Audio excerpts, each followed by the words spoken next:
porno ko'rish foydali. Mana bitta foydasi. Erim do'stim bilan jinsiy aloqada bo'lishimni xohlaydi. Men erim bilan birga bo'lganimda xayolimdan faqat ayollar o'tadi. Mana sizga foydasi.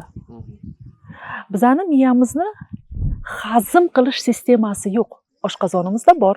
Siz bilasiz qayerdan chiqib ketishini, keraksiz narsalarni. Siz nimani ko'rdingiz, kartinkani, nima ko'rgan bo'lsangiz, hammasi mana shu yerda zapis bo'ladi va kerakli faylda turadi. Va siz aloqaga birga kirganingizda siz buni xohlaysizmi, yo'qmi? Sizni mana shu yerda tarakanchalar qitqilab turadi, "Davay, mana buni qilib ko'ramiz" deydi. Va mana shu yerdan sizga salbiy ssenariyga xohish bo'ladi. Bu ham zavisimlikka kiradi, xuddi alkogolizm, sigaret chekish, xuddi shularga. Va bu chiqib ketishi mumkin qachonki siz terapiyaga borasiz, kerakli vaqtda, balkim sizga 2 hafta, balkim 1 oy muhlat bo'lar, lekin bundan chiqib keta olasiz.